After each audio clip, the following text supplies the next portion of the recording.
Clearly one of the towering personalities in the hospitality industry, embodies the true spirit of entrepreneurship. I am super happy about our next guest.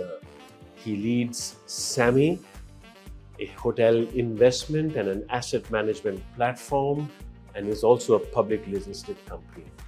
If I have to describe him in one word, it will be audacious. And that's what he is. Clearly speaks his mind, but more importantly, because of that, in my professional aspiration of wanting to talk to someone, he was right on the top of my bucket list. And I'm so genuinely happy to introduce you to Ashish Jakhanwala, the founder and CEO of SAMHI. And incidentally, this podcast has two major functions out of it. A, it is amidst our blueprint conclave for entrepreneurship, where entrepreneurs from all over India are congregating at ISH. And of course, the fireside chat, the talk with Kunal Vasudeva with Ashish.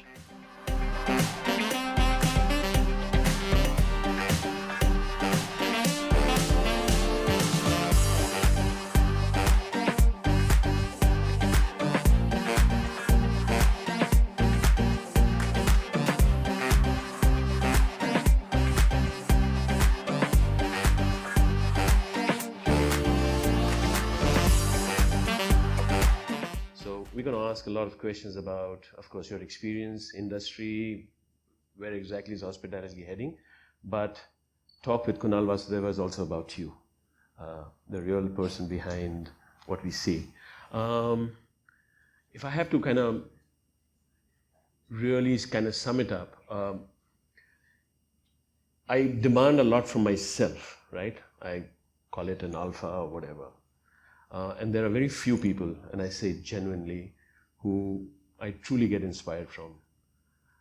We've met a couple of times, but the fact that your own background and what you have kind of done, and I've seen your YouTube videos, your chats, you truly inspired me a lot, Ashish. Thanks, right? Kunal. Now, from that perspective, go back 2010, SAMHI was instituted at that point in time. A year ago, it was a publicly listed company, IPO. Take us through this entire journey of yours.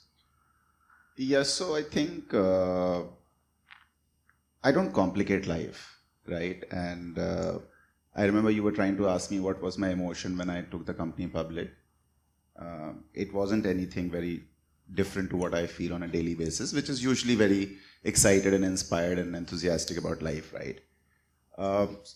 The thought of starting SAMHI was, so you know, people try and paint entrepreneurship with a lot of romantic vision, layer it with what they want to do for the world. But entrepreneurship is in the end a personal ambition. Let's never miss the fact that it's about a personal ambition that you're trying to fulfill. And then you try and figure out where is the opportunity, what's your skill set. So I had worked in hotels for almost 14, 15 years, right? I started in 96. So I'd worked enough in hotel industry. And I had done different things. I started with operations in food and beverage. Then I realized that I'm not smart enough and tall enough to make it to the top in hotel operations. So I started in a hotel facilities planning firm which designs kitchens and laundries. So I worked there for 4 years.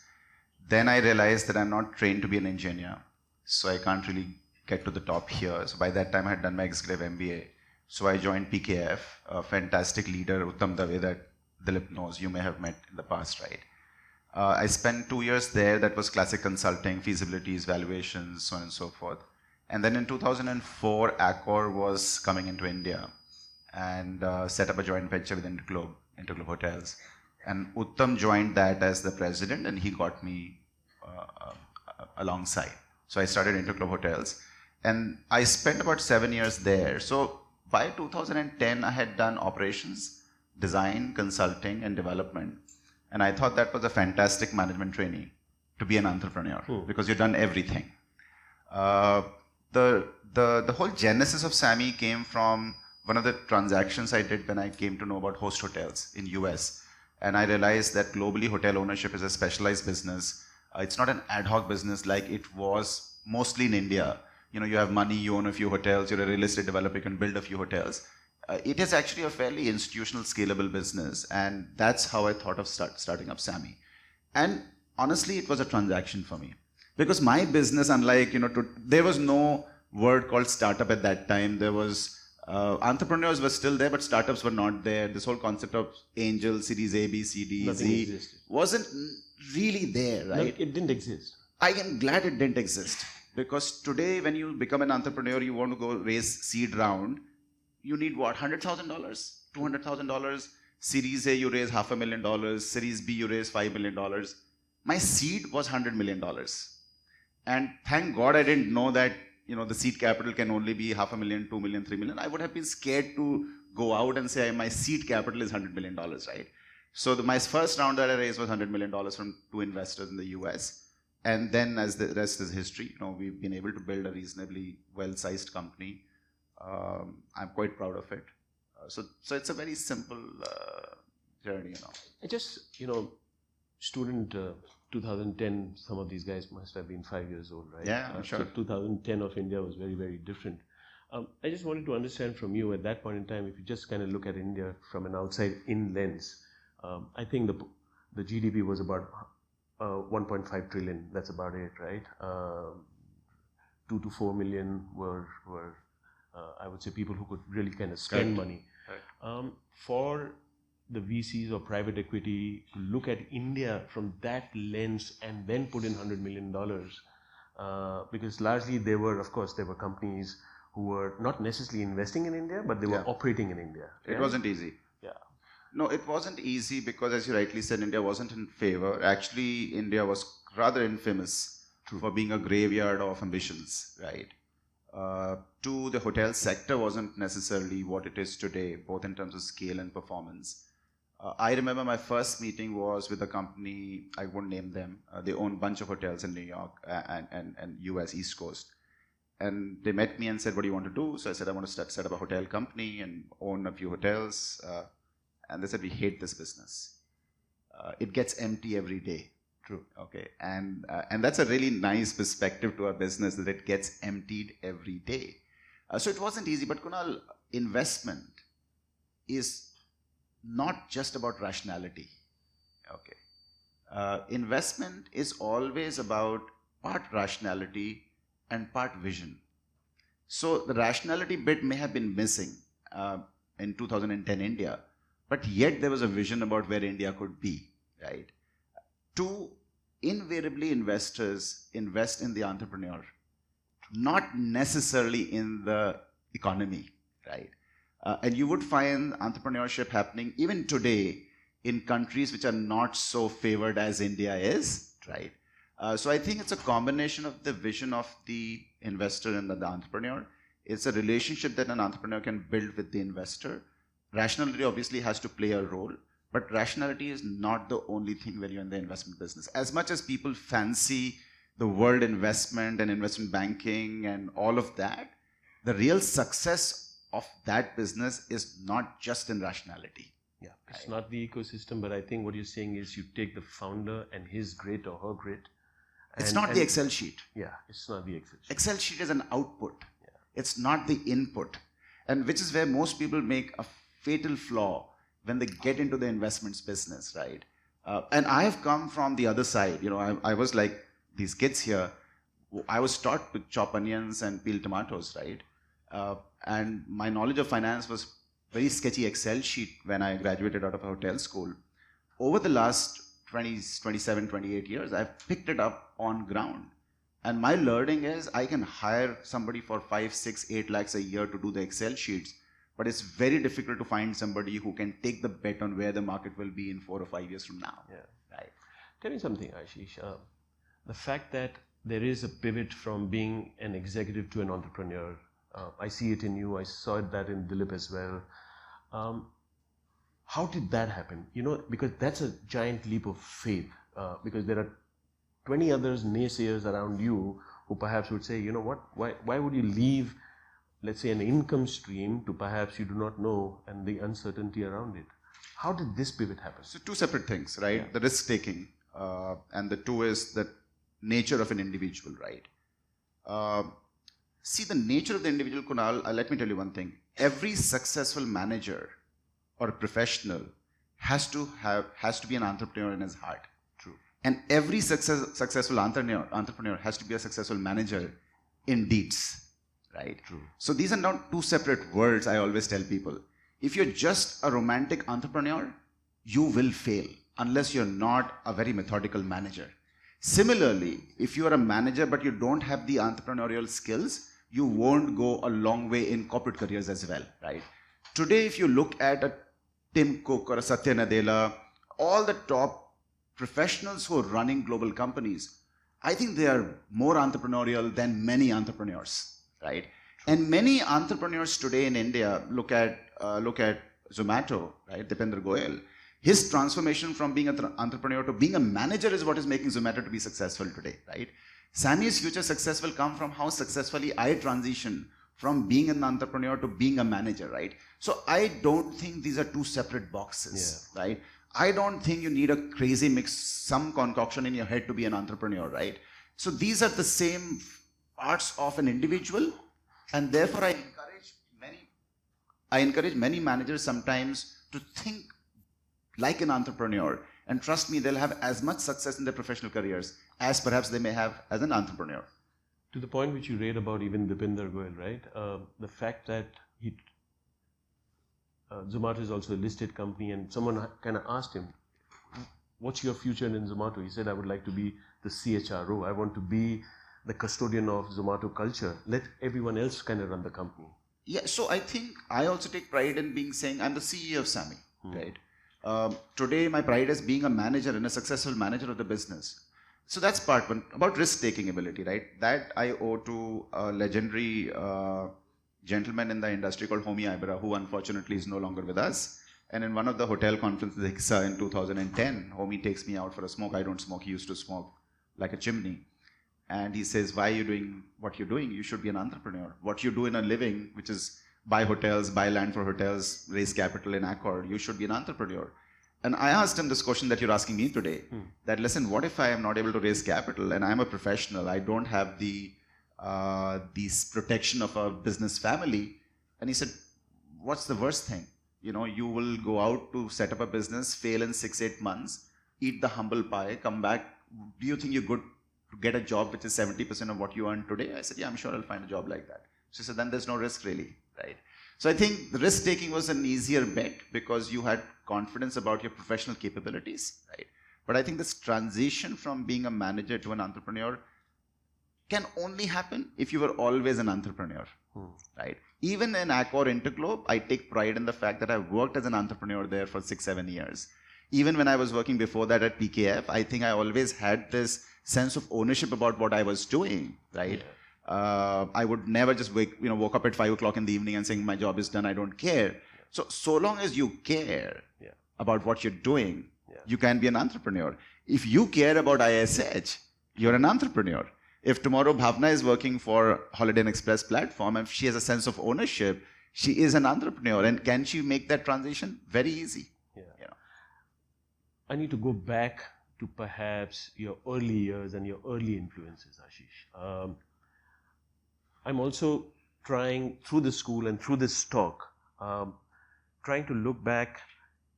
When you see a leader, let's say today, right? Do we have traces of it back in their childhood? What was your childhood like? Yeah, I mean, I always tell people that a man is what a boy was. Yeah. You can never change a boy, right? No matter how much they grow up, they remain to be the boys they were. And a girl is what a lady will be. Oh, love it. Right. So I think that's the reality. But yes, I think I had a very simple childhood. I grew up in the mountains in Uttarakhand. I think that shaped to who I am because it kept me away from clutter. There was no access to TV. There was no access to entertainment. There was no access to partying. Life was all about studies and being in the nature. The fun was to be in the nature, right? Which today is so fashionable, but that was the childhood. I never had a clear career path. That's how most people end up being in hotel schools. So that's not a surprise, with all due respect. I was very fond of literature. And you're in an environment which encourages you to be fond of literature. So till class 11, 12, my teachers thought I'll do PhD in English literature and be a teacher.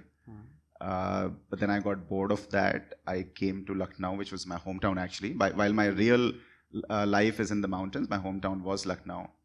And I joined Lucknow University. But then I started working right out of class 12. For no other reason. I mean, my dad was funding me well, but I just wanted to work. So I started working and I joined a computer company trying to sell computers, Unicorp Systems.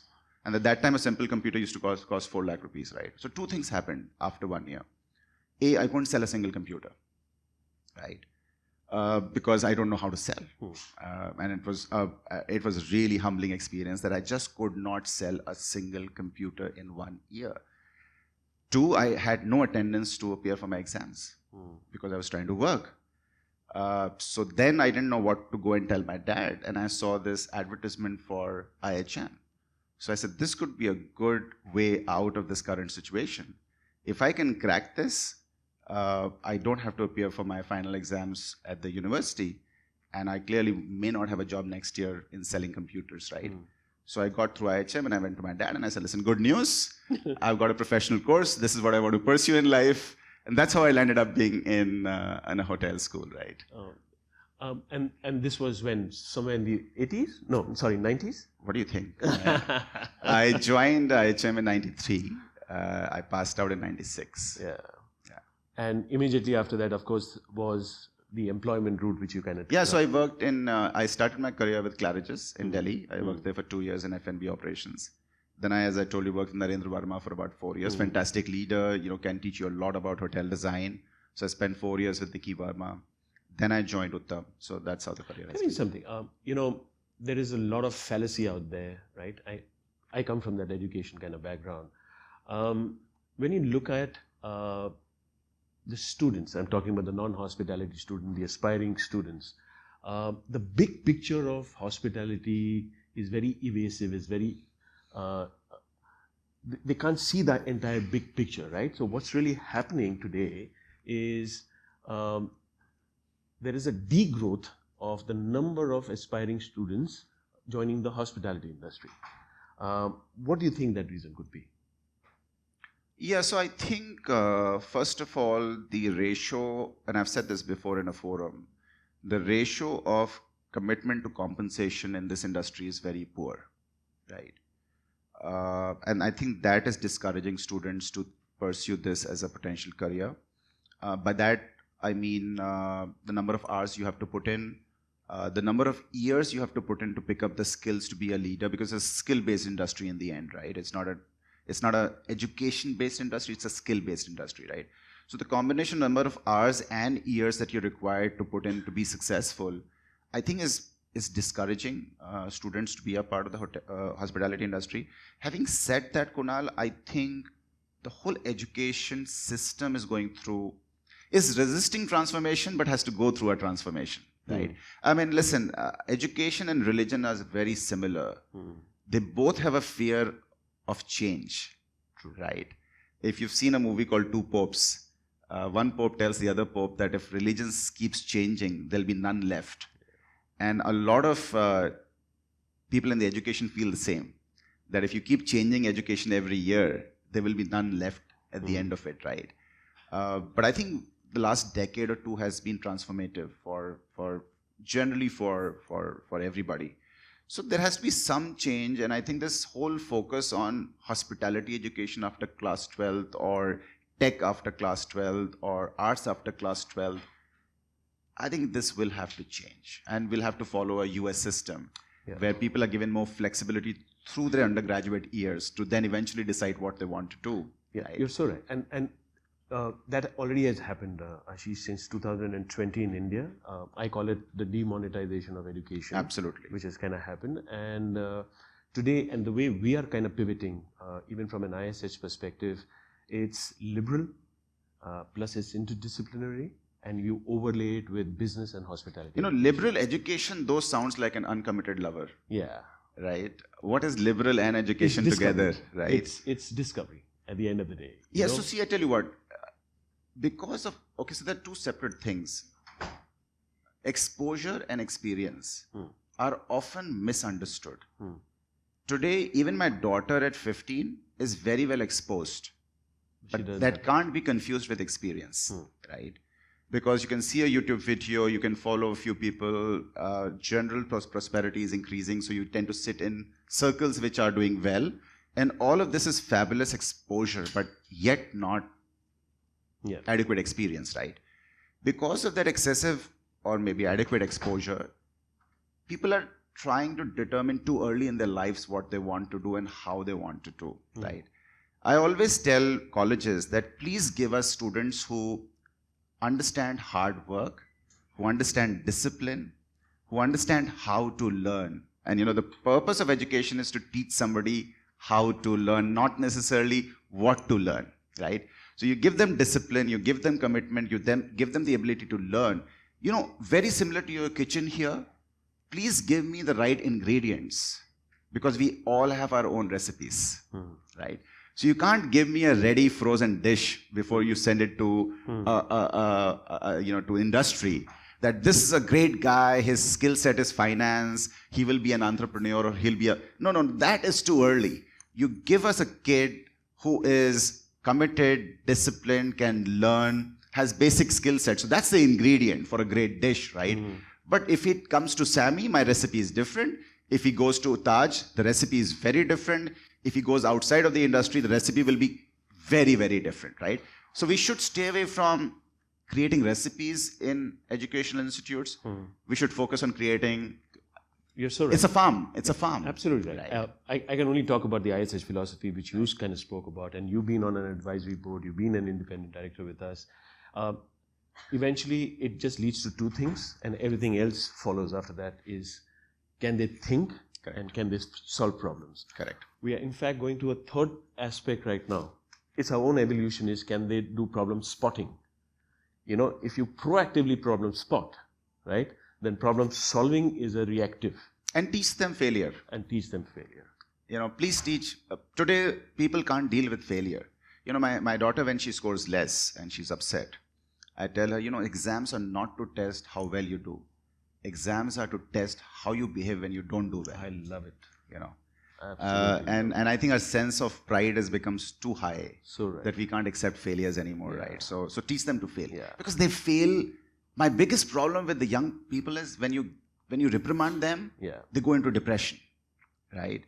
And at work, I'm sorry, it's my job, unfortunately, is to criticize, right? Because the reward comes in form of compensation. I can't be, you know, I always tell people that, and I hear a lot of your podcasts, by the way, right? So one thing where I kind of disagree with a lot of entrepreneurs that you meet is I see very heightened emotions, right? And I tell people that emotion should be the foundation and the bedrock on which a company is built. It's not something that you landscape your garden with, right? So it's not for decoration. It's for the foundation, right?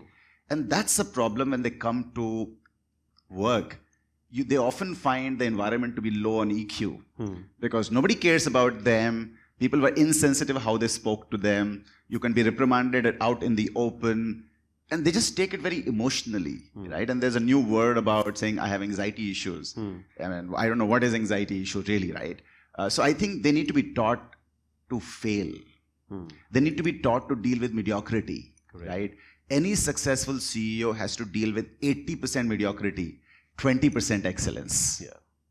And especially as an entrepreneur, there is no, in my opinion, thing called success, right? Because if it's a going concern, then it's endless, it's infinite. Yeah, I mean, I think success is an undefined word, right?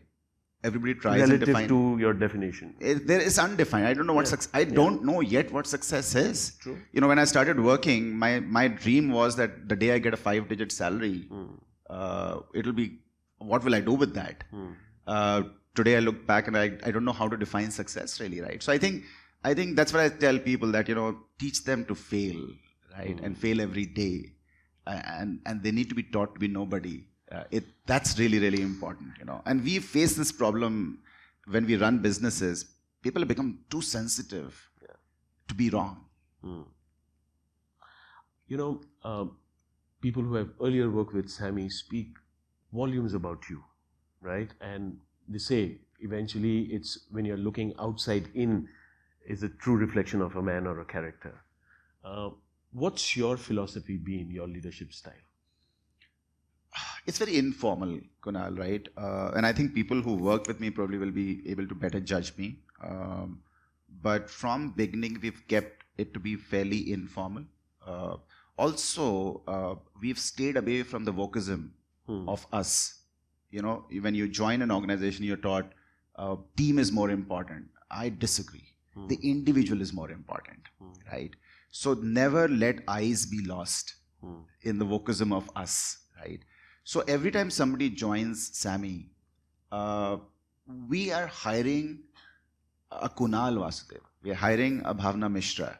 We're not hiring a dean of a college or a head of a Marcom, right? And I take my biggest today pride, Kunal, is not creating a public company or being third, fourth largest hotel company in India, right? It's the fact that I've had people who worked with me for 16, 17 years. True. Right? And many of them. So we are company really got started in 2000 and for all practical purposes in 12, right? Correct. So it's 12 years. The average tenure of an employee in SAMHI will be over 9 years. Right? And that says a lot, Ashish. I'm trying to get to that. What is that? Why have they stuck around, right? It's monetary, financial, everything apart. Actually, it's not monetary and financial. Yes, exactly. My senior team saw their entire wealth erode to zero in COVID. So right. Zero, right? And yet they stuck on. Yeah. I think it's about each one of them feeling like an entrepreneur. Yeah. The ownership. Yeah, I never have to worry. See, we manage third-party capital, right? First private, now public, and we manage very large pools of capital, Kunal, where one wrong fish can spoil the whole game, right? So eventually you've got to inculcate the sense of ownership at each level. And once you have a sense of ownership, you're non-tradable, right? Even the few people we have, I would never use the word lost because we've never lost them, right? A few people who have gone out to do other things, Vinay, who you know well, Shubhra, who went to Mumbai, Gaurav, who's now with IHCL, right? I think they went because there was a broader vision they had, right? And I can tell you with pride, before they left for months, this was a discussion internally, how and when and in what form. So I think we've created a platform where everybody feels very invested, and therefore I think we've been able to retain. They themselves feel they are the shareholders of the company. They do, and you please come to our office. You've never been to our office. It's a fun floor. There is no cabin, right? There's not a single cabin. Very open seating. It's open from day one. I'm very restless, so I barely sit on my one table, let alone if I'll ever be able to sit in a room. It allows people to interact better with each other. Right. It allows people to have more fun while they're working. I mean, I was talking to Dilip and he said, how long will you do this? I said, I hope another 10 years. And not because of just work and money. My only friends are the people I meet on Monday morning. Yeah. So do I want to stop meeting my friends on a Monday morning? Not really, right? I mean, the joke around in my office is I fall sick on a Saturday morning and I'm absolutely well by Monday morning. You know what they say also is the early predictor of success is also the fact that when 100% of the team are there Monday morning and they really want to get out of the house and be at work. Yeah. If your Monday morning blues, quit. Yeah. Yeah. So right. Going back to SAMHI again, in the 15 years, right from VC, private equity, of course, publicly listed, a lot of scrutiny. Correct. Especially after the listing, right? Are there any 2 or 3 pivot moments apart from the pandemic which really kind of shaped or perhaps further strengthened and defined SAMHI as an organization, So Kunal, before I came here yesterday, I said, let me reflect back on SAMHI because, sometimes you get so busy doing what you're doing that you don't get a chance to think, right? True. Which is such a shame, really. So I picked up my first deck that I had made for raising capital in 2011, right? and it had a mission statement. And there were 4 or 5 lines from that mission statement. And I called Gyana, who's almost like a co-founder, and I said, Gyana, come. I'm very proud that we stayed true to our mission statement, right? True. And I tell you that mission statement is important for an entrepreneur because that is the only discipline. So when you come out of a professional organization to become an entrepreneur, you lose oversight. You lose restrictions. Often it is termed as freedom. True. But actually you lose something, you don't get something, right? You lose the restrictions, the discipline that keeps you sane. And one way to put that discipline back is to write that mission statement for yourself. So that now that's your discipline, right? So I think first thing was writing that mission statement and staying true to that has helped us through the last 12 years, really, including COVID and all sorts of successes and the problems we faced, right? 2, my first choice of investors really decided where we are today. And I was lucky enough to have a choice of investors when I started way back in 2011, right? But I had to make a choice that day that do I take this $80 million? Do I take this $80 million? And I think that choice pretty much decided where I am today. Because I got fantastic partners as shareholders and investors in the company. All of them have been with the business for almost the entire cycle. We just had Goldman Sachs sell their shares last week after going public, but otherwise they also remained with us for almost like 8 years. And this is the pattern I'm also kind of seeing when we're kind of doing our research. The earlier investors, like to your point, being Goldman Sachs and 2 others who had invested in you, Kalari Capital doing that early stage in Myntra and then into CultFit, is the fact that those investors remained invested, the fact through the ups and cycles, but eventually, and correct me if I'm wrong, again, it is because of the founder. Yeah, so it has to be based on trust, Kunal, right? Investors have the appetite to see failure. True. Failure is an important ingredient of trying to do something, right? If you stop failing, you will stop succeeding. Plain and simple, right? So investors have an appetite to see you fail in certain things, often just fail. But they need to test you on who you are. Your integrity, your character, your honesty, your perseverance, right? I think all of that is what keeps a group together. So I think in our case, we were blessed that even though we went through almost not a near death, we were dead during COVID, right? So it was a resurrection, We saw the investor group remain tightly behind management, even more so during COVID than they were prior to COVID, right? So I think that character... And do you think that was because of you? It's how you dealt with them? It's the organization that I built. And the culture that you built. Culture. So you know what? So when I deal with a counterparty, a Marriott or an IHG or a Hyatt, right? Or a vendor, what do you look at? So, there is one part of product and services. Clearly, you will not go to somebody if they don't have product and services to benefit you. The second is the organization. And there are 2 parts to organization, Kunal. People and culture. And they are two different things, right? There could be an organization with great product and services, great culture, but maybe wrong person. And there are times when that happens. You will still deal with that organization, right? There are times when you have right product services, the right person, but wrong culture. I will be reluctant to invest in that organization because there's a risk on the key man. And will it carry forward beyond the key man? The first thing that an entrepreneur should do is create and I see that at ISH, by the way, right? That culture has been created at ISH, right? People can see through beyond the lip to be comfortable with ISH, right? Similarly, I had to do that very rapidly to make sure that the investors and the operators and everybody is comfortable with the culture of SAMHI beyond. And that culture would mean those individuals, the heroes were everyone. Gyana and Rajat and Vinez and everybody else, right? Everybody got that confidence to the investors that we are dealing with the right set of people, not just an individual, right? So I think that really helped us. So I think culture building, one of my board members is a gentleman called Mickey Shiloff. And Mickey his claim to fame is that he was the first American to ever head a Japanese company, which was Sony. So he was a CEO of Sony, right? So when I met Mickey 12 years back, right? He said, whatever you believe in, write it down today. Because if you don't write it down today, it'll keep getting diluted over a period of time. But what our founders believe in should be written down, engraved in stone, and passed on to the organization. That should not change, right? We see that at Apple. You know, Steve Jobs' philosophy is coming through to the organization today.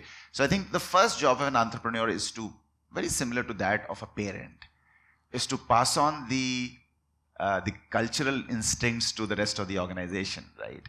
You know, many of them are kind of listening to us, of course, in this room, and when the podcast is eventually aired. Do you think, when you look at the evolution of an entrepreneur again, or of a founder, do you think that evolution is from a lead actor to a supporting cast to a director? No. No. I think the day you stop being the lead actor, you should be out. Oh, okay. That's interesting. You know, and being out is not negative, right? Often you have to hand over the baton to the next generation.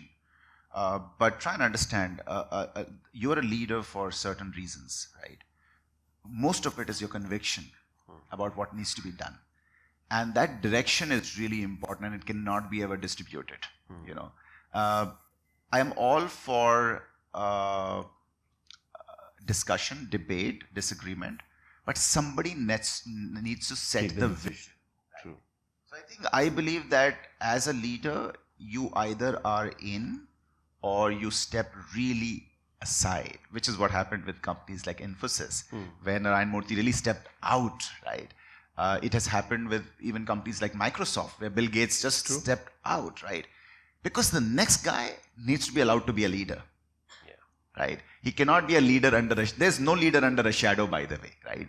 So I think you build an organization, but there will be a time for sure when you need to step away and let somebody else be the leader, but then you need to give that leader full space. True. And that leader will not do half the things the way you want to do them. True. You know, Indians are not good at this, by the way.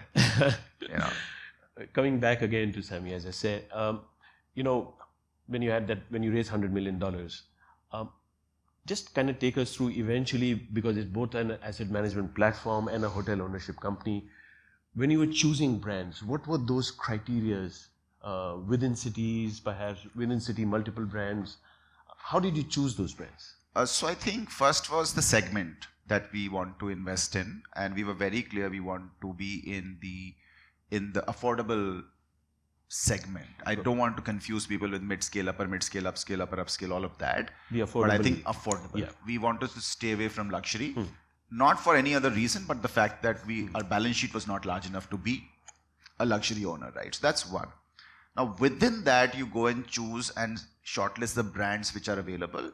But more than that, because we were determined to build a scalable business, it's about the partner. So for instance, the first transaction we did was with Marriott. For the Fairfield by Marriott's, right? And I owe a lot to Marriott, because few people know that my first capital commitment actually came from Marriott. Oh. We actually ran a joint venture with Marriott for about 3 years for developing Fairfields in India. That was 2012? 2012, that's right.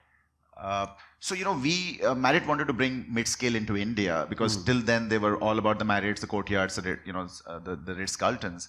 And they found in us a partner, because I was a part of the Interglobe Hotels platform, which built the Ibis hotels in India. So they were very keen to partner with me to launch Fairfields. So it was more a partnership with Marriott to bring Fairfield. And I'm very proud that we are still the largest owner of Fairfield by Marriott's in India. We probably have 45% market share of all such hotels in India. So that was one. Then when it comes to investment, Kunal, I must admit that we are low on emotions. We are very high on rationality.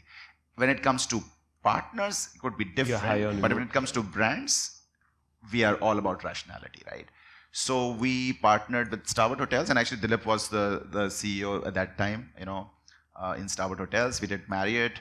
Hyatt was more incidental, because we ended up acquiring hotels which were branded Hyatt. And then with IHG, it's probably one of the most successful conversions we've done, where we had this portfolio of hotels which was 14 square meter room, 1-4, including the bathroom, right? And nobody really knew what to do with that product. And we created a prototype, went to a bunch of hotel companies, and finally IAG could see through that, listen, this could be a great success story. irrespective of the room size, and they gave us the Holiday Inn Express brand, right? So today we probably own about 70% of all Holiday Inn Express hotels in India, right? So I think for us, it's about creating the right smart products, finding the right brand and the partner who understands our vision about where we want to take that product and positioning. And that's our skill set. We buy, for lack of any other word, shitty hotels, right? And then we will do a category conversion, buy 3, convert to 4, buy 4, convert to 5 star hotels, right?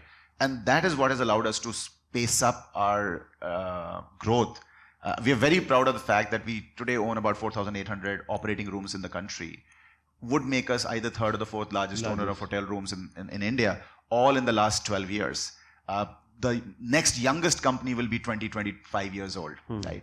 And that whole pace is because of the fact that we adopted a strategy where we could find an existing hotel, very similar to PVR. True. You go to a city, find a city center, theater, derelict state, convert that to a nice swanky PVR and improve the yield, right? So that's our core competence. That's something now it's in our DNA. So that's how we've grown. But I think we have tremendous respect for the brands we work with. I think customers have tremendous respect for the brands they check into. We never had an ambition to create our own brand. We think it's just too expensive, too long to do that. So yeah, that's where we are today, I'm going to come back to India because you kind of spoke about the growth, right? And I know, I think in the next 10, 15 years, we take that kind of horizon.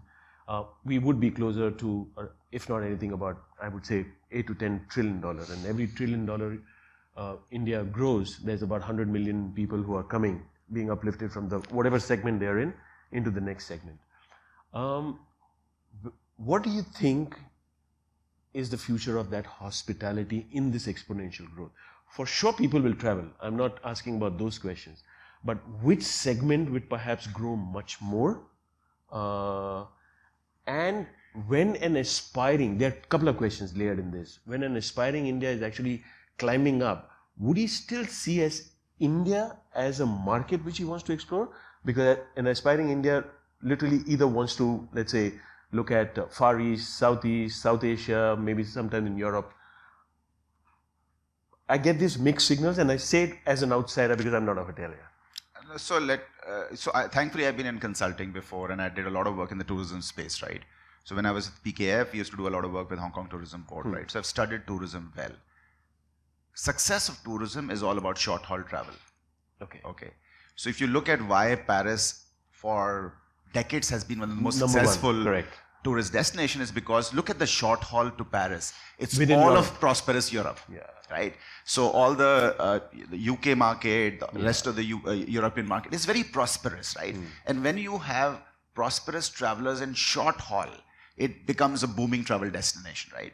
India's problem was that our short haul was not very conducive for travel. Pakistan, Afghanistan, Nepal, Bangladesh, Sri Lanka. This is short haul for us.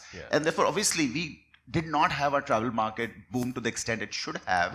But you know what? For us, the short haul is the Indians today, right? That people going from here to Goa, the mountains, the Rajasthan, Northeast. Exactly. So I actually think, Kunal, that growth of Indian economy is going to catapult the tourism sector to a level that we cannot underwrite today. And I'm not at all worried about the leakages that you see of people wanting to go out. They will go out, and India would also be the largest outbound market, if not the largest, one of the largest outbound markets, right? It's probably the third largest outbound market, right? So we would be a great outbound market, but we will also be fueling. Short haul is important. The number of long weekends has become a trend. Right? Today, companies, when they look at their holiday calendar at the beginning of the year, would say Mondays, Fridays, Thursdays, because it encourages people to live their life, right? All the short haul will go to India. They would still be on annual breaks and the summer break, and so to say, which will go outside of India. So I'm really excited about 2 or 3 trends. One is prosperity in India to boost the short haul travel.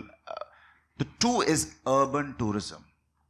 And people don't talk about that, and it really saddens me and disappoints me.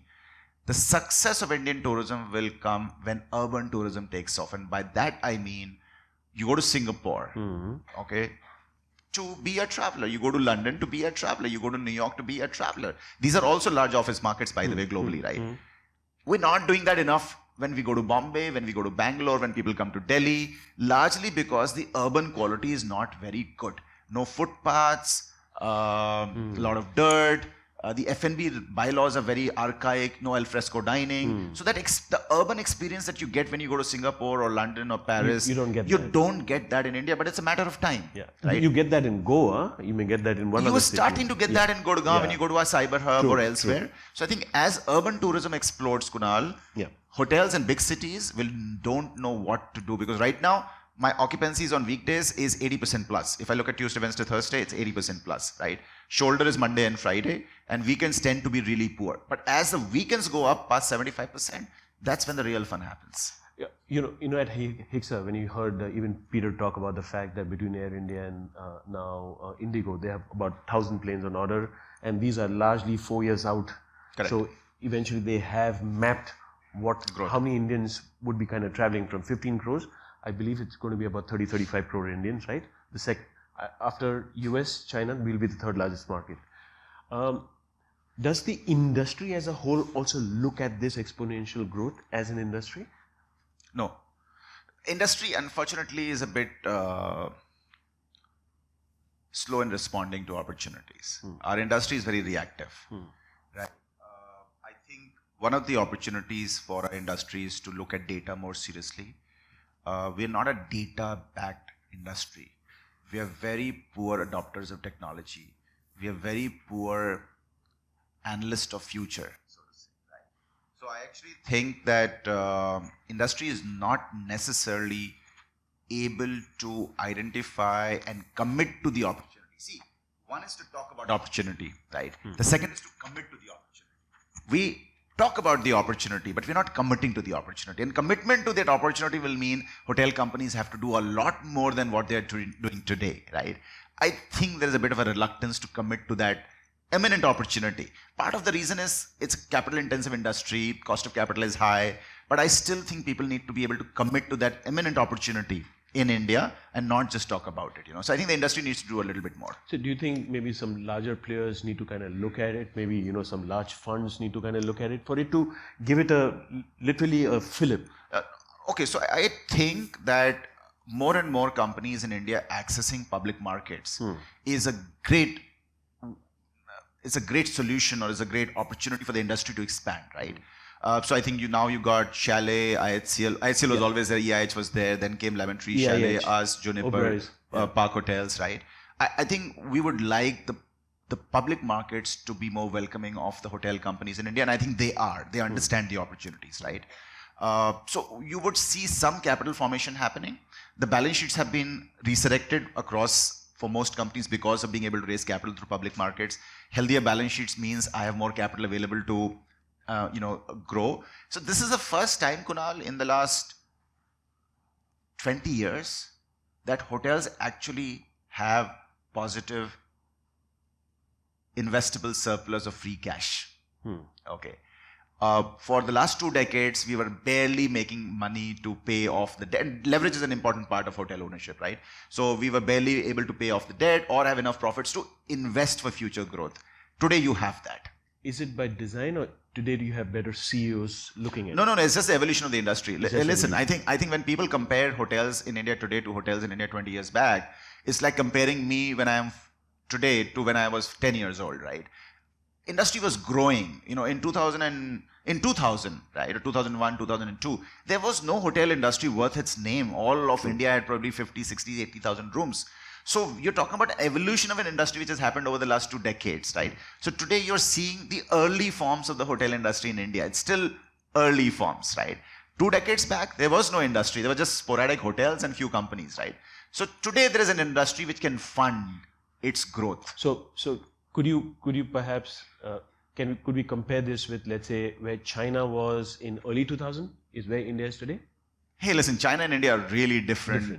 Very different economies, very different social patterns, and so on and so forth. But I think India is more, I would say, where the baby boomer generation was in the US, right? That's a big opportunity, right? I would say don't look at China, look at where the US was. Everything that US did right, which helped it for next 3-4 decades, has been happening right in India. Building roads. See, US was built on roads. They said build roads and you will create demand, right? Yeah. Today, the road infrastructure in India is probably getting to be as good as anywhere else in the world.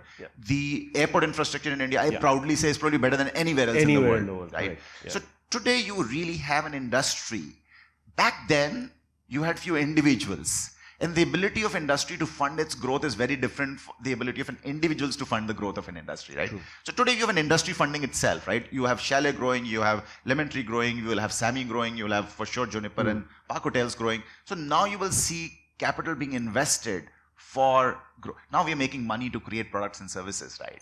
And when you see this exponential growth, where do you believe hospitality education, right? Both skill, business, think, growth, schools, where do they feature?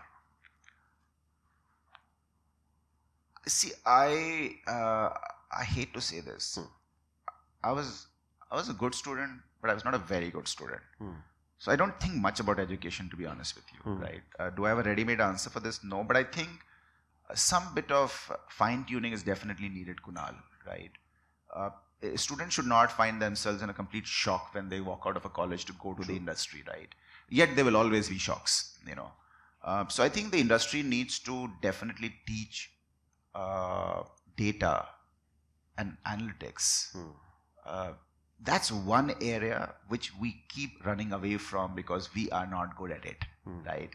I today feel very inadequate when it comes to... Would you rate that as one of the topmost skill required? Is the topmost skill. Absolutely, no doubts about it. And the definition of technology has to change in hotels. When we talk about technology, we are still stuck to mobile keys, some electronic panels on the bedside. That's not technology, for God's sake, right? Technology will be when you start using data, when you start predicting micro travel trends, right? When you start using that for time and motion study to organize your manpower. True. We're not even at 2%, 5% of what can. So the value that can be unlocked from this industry by using data and analytics is so large. But it has to be outside. Is it limited to India, or do you see that worldwide? Oh, it's a global issue. It's a global issue, right? I think the hotel industry needs to let outsiders come in. It cannot be done by insiders. You know what? That was my next question, Ashish. And you know what? I have to ask you this because personally I believe no one else will answer. Is why aren't they allowing outsiders to come in? So I think, see, the problem with hotel industry often is the same with a young child. Great exposure, not adequate experience. So we all have people who speak great English, wear good suits, often give them a false sense of being there, right? But they're not. There could be a kid in his sneakers and torn jeans and a t-shirt who probably has more knowledge about data and analytics today than a guy in a dark suit, right? So I think we are a bit captive of our own personalities we've created. You know, it's a very subservient industry, as you know this, right? Very similar to defense and army. So I think we need to really let outsiders come in. And do you think some companies are doing that? No. They're still closed. No. It's just a lip service. It's just a lip service. I think outsiders need to come into this industry in a meaningful way, not to tell us what we know, but to tell us what we don't know. And a different perspective at the end. See, we often worry about saying, hey Kunal, please don't come and give me a talk at SAMHI about how to run SAMHI. Correct. Okay. Or I coming and giving you a talk here about how to run ISH, right? But you don't want outsiders to come and to tell you what you know. You always want outsiders to come and tell you what you don't know, right? Seriously. So I actually think that I would encourage ourselves, right? And it's as much an issue with me than with anybody else that I work with. We need to let outside in view to prevail and be given a chance. Right? You know that Alvin Toffler, I think, the famed futurist also said the same thing. He said, the day you stop... Kunal, you sign a hotel contract. The companies will say, these are the 3 designers we work with. These are the 2 consultants we work with. Look at the world of the design. How much has he expanded, right? But they will still like to work with those 3 design. You know, somebody says, are you going to do a prototypical A brand? I won't name the brand. And I said, yes, for sure. I'll have a bathroom with a WC, a vanity and a shower. And I will have a bedroom with a bed, 2 side tables, television, a writing table, writing chair. That's what is the innovation in the bedroom has been so far. But do you think, Ashish, you have changed them? Because you force them to change? No. We see, I tell you, trying to change somebody is too much of a waste of your time, right? You have to adopt yourself, understanding who you are, right? So, am I going to waste my time and energies to change Kunal? No. I will just adopt a strategy to deal with Kunal, right? So, I don't think we're too small. We're too small to be able to change anything. But we've been adopting to deal with people who don't want to change, you know. Pretty much coming to the end of the segment, Ashish. When you just look back, how old are you now? I'll be soon 49. Oh, excellent. Yeah. At 50, trust me, you will change your perspective. Then you'll start counting down, saying that I only have 30 years left. But when you look at the last 49 years, in your opinion, what are those 2 or 3 significant milestones? It could be personal, it could be professional, right? And you say, you know what, I'm so proud of it. Yes, I think, listen, creating SAMHI is probably my proudest achievement. So it was a culmination of everything I've done, personal and professional, right? And I think having been able to create a company, staying true to your belief is even better. I don't think I have a compromise. I tell people the true test of character is in trouble, not in good times. In good times, everybody is a philanthropic, Absolutely. right? It's only in tough times when your character is really tested, right? So I think I and my organization and my colleagues could stay true to what we are, even in the worst times, yet emerge outside to be who we are today. You know, our project code name for IPO was Project Simba from the famous Circle of Life, the movie Lion King. And that Simba signifies what we truly believe in, that we were born to lead. Super. Right. It's too early, but we were definitely born to lead as a company. So that's why we project named it Project Simba. And you dare to dream, you know, and I won't name the person. Somebody asked me, why should I select you? You know, and after 10 rounds of various interviews, this was the chairman, right? I said, it's very easy. The day you go bankrupt, right, you need me to handle everyone else. But you know, about getting old or 50 or 60 or 70, somebody taught me this test long back. You get old when your dreams are less and your memories are more. Oh, super. Okay. Love it. But till such time your dreams are more than your memories, you're young. So today, we haven't yet talked about a lot of my memories in past. We've yet talked about a lot of what will happen. So long as you balance your dreams to be much more than your memories, you will remain young. I know you're a very thinking man, you're always there. For you, next 10 years, what does it look like? SAMHI aside. I'm sure No, SAMHI, they cannot be SAMHI aside. That's the because whole SAMHI thing. is part of you. Yeah, it's a part of my life, Kunal. Like, it's not a place I go to work. Yeah. It's what has defined me. It's an extension of your DNA. It is me, Yeah. right? So I actually think that it's the start of what SAMHI is destined to be, right? Project Simba. So when I say Project Simba, I'm not looking at myself as a grown-up lion ruling the kingdom.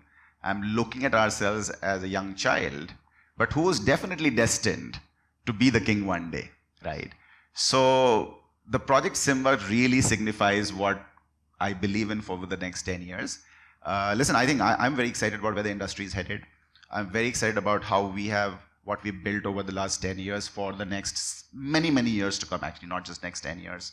I also feel very, very satisfied seeing individuals grow around me. So, right. And if you come to my office, I have a corner office. Not a corner office, a corner desk, right? And often, CEOs don't have much job, by the way. Right? That's why they can come and talk on a working day. My wife accuses me of Yeah, exactly. CEOs don't have much. That's why you can go and just have a talk on a work day in the morning, right? But I often look at people, and my biggest pride is, these are the people who were with me 15 years back in a very different role, different personalities. Today they're in a very different role, different personalities. They were young, now married, have kids. The kids have grown up. So I think that also, Kunal, is very fulfilling as an individual, Absolutely. right? So yeah, I think as I said, those 1,000 families or 1,500 families, and they are growing, and listen, I honestly I can't be so poetic about 2,500 families, because they are managed by Marriott and Hyatt and IHG, but I do take care of the 27-30 who sit in front of me. Right. We're going to get a little lighter side of yours now. Yeah, all sure. right. So you need to answer in 5 seconds, or you don't get the hamper. Okay, no worries. Okay. No. People will tell you, that's the longest I can ever think, actually. So you're giving too much time if you're giving me 5 seconds. So some of them have just come from the students, right? Yeah, but sure. we're going to, after this, take a couple of student Sure. questions as well. Favorite Indian city for a weekend getaway? Uttarakhand. Any particular city in Yeah, I mind? have a house in Seetla. Yeah. Okay. Favorite restaurant in India? Leo's. One word, only one word to describe the hospitality industry. Not there. Sorry, these are 2 words. But That's okay. Okay. Early bird or a night owl? Neither. Sorry. Yeah. Okay. One dish you can eat every single day. I guess Golgappas. Golgappas? Oh yeah, I can. It's known to be I'm sorry, it's very gender specific. People think that I can beat any woman in the world on Golgappas. I truly believe in my past life I was from Rajouri Garden. I'm telling you, I can challenge anybody on that, really. All right. So you have your house in the mountains, but is it mountain or beaches? Or mountains always. Anytime. Any day. Any day. Okay. Books, podcasts, audiobooks, any preferences? YouTube videos. Nice. So first, I was too impatient or restless to read a book, so I would watch a movie. Then I became even more restless to be able to watch a movie, so I moved to series, 40 minutes. Then 40 minutes became too long for me. 20 minutes. So I've just gone down to YouTube there. Right? Excellent. One hospitality trend you're excited about? The disaggregated leisure, the small boutique leisure, You think that'll grow? I think I would be worried about the future of big box branded Brands. leisure. I am really excited about the future of small, personalized, Much like what has happened in Europe? much like what has happened in Europe, much like what's happening in India. So if you look at what people have done with Stay Vista, Saffron Stay, Alivas, Hush Stays at one level, Postcards. what couple is doing with Postcard at the second level, and then the Amma Trails and Story. Listen, Kunal, I tell my team that you may not find the economic rationale as yet, but you can never challenge a consumer trend. True. So you've got to find a financial model for it to work, but you don't decide what customers want. And customers today don't want to stand in a large hotel with 50 people for a buffet breakfast when they're on a vacation. Personalized luxury experience. Yeah, and 500 locations instead of 5. Oh, this one is very controversial. Very controversial. If not SAMHI 2010, where do you think you would be today? Oh, no, I think I was meant to do this. You were meant to do this. Don't give yourself options for critical things in life, right? If you always keep optionality for everything, you will end up being where you don't want to be, right?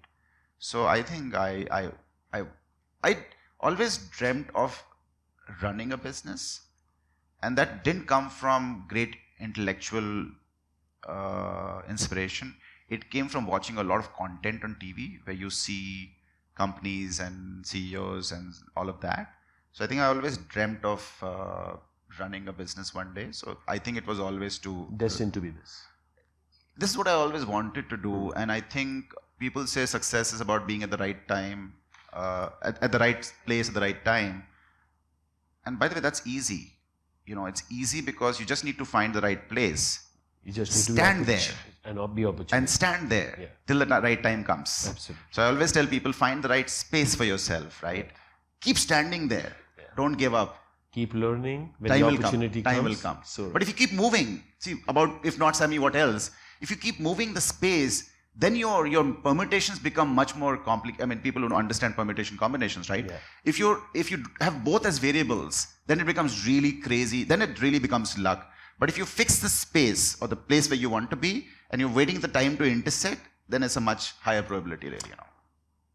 49 years, if you had to have dinner with any personality, one dinner, who would it be? My daughter. Super. My daughter. Love it. Yeah. Ashish, go ahead. It's real, it's precious, and it's fun. Okay. So why would I give up something which is real, precious and fun? With for something anything else in the world. For anything else. By the way, I don't socialize at work at all. Okay. People often ask me, networking is important, chemistry is important. And I tell them, even in school, I was taught mathematics is more important than chemistry. Yes. Right? So if your maths is right in business, chemistry will come. So right. I started off saying I personally am truly inspired by you.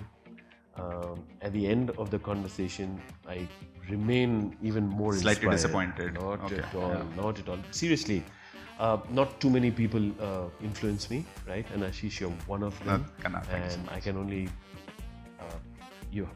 May you have 1,000 blessings of everyone around you, of I'm your blessed with that, shareholders, yeah. of your people, and thank you for being you. No, thank you. It was absolutely a pleasure to be here. And with this is officially, we wrap up season 1 of Talk with Kunal Vasudeva. We've had many conversations with many leaders, and I've tried to bring you a diverse set of men and women, leaders in their own right, of their own industry, sometimes as a couple, but sometimes just as gentlemen and ladies. It was truly a pleasure to talk to them, to go deep inside the human aspect of who they are. And for season 2, please watch this space, because something very, very interesting is kind of coming up. Within the next couple of weeks, what you're going to see is a new avatar of Talk with Kunal Vasudeva, and who knows, it may be called Walk with Kunal Vasudeva. Have a lovely time, have a lovely summer ahead of you. Salam, Namaste, Sat Sri Akal, and Adab.